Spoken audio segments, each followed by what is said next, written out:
नमस्कार. सविताज किचन कट्ट्यामध्ये आज मी तुम्हाला दिवाळी विशेष करंजी दाखवणार आहे. मी अर्धा किलो सारणाचे प्रमाण याप्रमाणे करंजी केलेली आहे.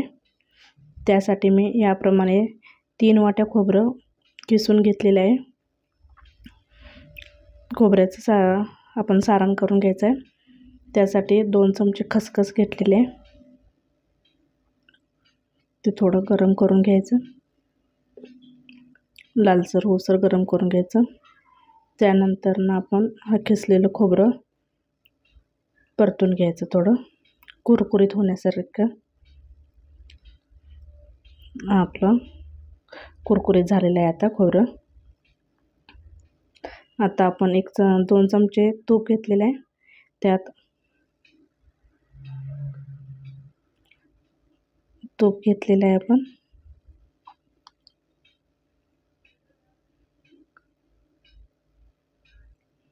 तूप गरम झाले की आता त्यात आपण 1 वाटी रवा घ्यायचा आहे.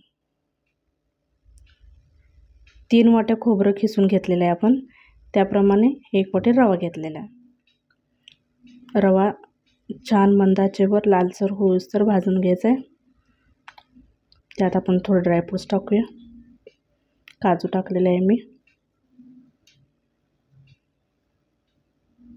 छान असं आपला रवा भाजलेला आहे. आता आपण ते बाजूला ठेवून दिलं.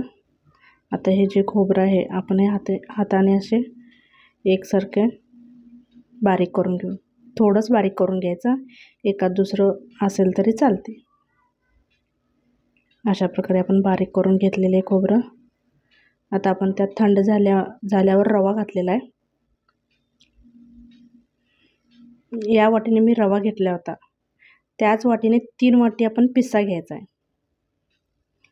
साखर योग्य प्रमाणात होईल, तो परफेक्ट होतो. त्यात खसखस घातलेली आहे. 1 चमचा वेलची पूड घातलेली आहे. आता आपण व्यवस्थित हे मिक्स करून घेऊया. रवा थंड झाल्यावरच घालून घेतलेला आहे.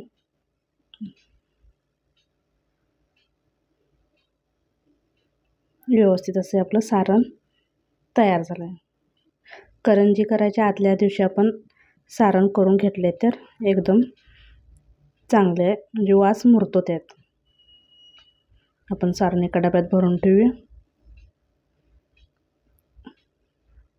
आता मी अर्धा किलो मैदा घेतलेला आहे. आपण थोडं चाळून घेऊया मैदा. त्यात अर्धी वाटीच मी रवा घेतलेला आहे आणि चवीपुरतं मीठ. मी 1 अर्धी वाटी तूप घेतलेलं आहे, ते कढवून घेतलेलं आहे तूप. आता या पिठात घालायचं आहे. व्यवस्थित गरम असल्यामुळे चमच्याने मी व्यवस्थित करून घेते. सर्व पिठाला व्यवस्थित असं तूप लावून घेतलेलं आहे. आता मी थोडं पाणी आणि थोडं दूध याप्रमाणे हे पीठ यात मळून घेतलेलं आहे. पीठ खूप पातळ मळायचं नाही, थोडं घटसरच मळायचं आहे. आपण हे 20 मिनिटासाठी बाजूला ठेवायचं आहे. थोड्या वेळाने परत एकदा पीठ आपण मळून घेतलेलं आहे. छान असा आपला गोळा तयार झालेला आहे.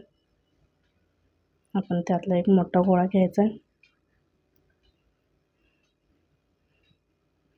आपण चपाती जशी लाटते तशी मोठ्या आकाराचा गोल लाटून घ्यायचा आहे आणि अशा प्रकारे रोल करून घ्यायचा आहे. आपल्याला पाहिजे त्या साईजमध्ये आपण गोळे कापून घ्यायचे आहेत.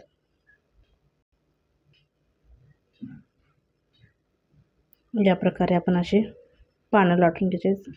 पानं खूप पातळ लाटायचे नाही आहेत, थोडंसं जाडसरच लाटायचं आहे. आता आपण ज्या सारण भरून घेऊ.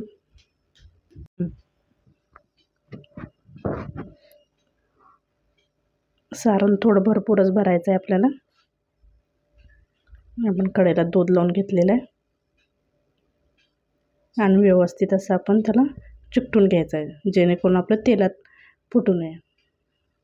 असं घट्ट असं चिकटून घ्यायचं आहे.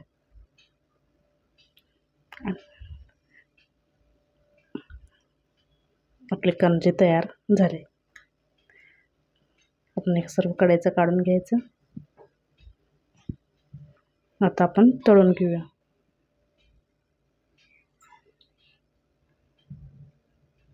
तेल गरम झालेलं आहे.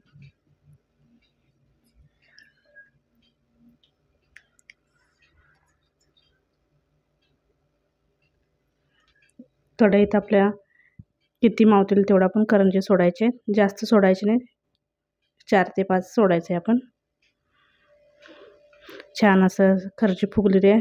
खर्ची आपोआप पलटी झालेली आहे.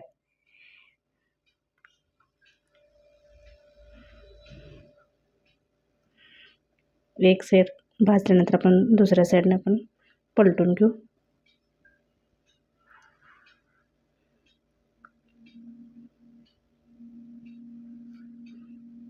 थोडं लालसरच भाजून घ्यायचं आहे आपण.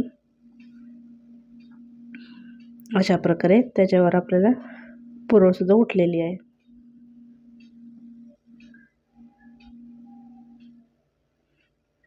आपली ही करंजी तयार झाली. तुम्हाला रेसिपी आवडल्यास लाईक, शेअर, सबस्क्राईब करायला विसरू नका.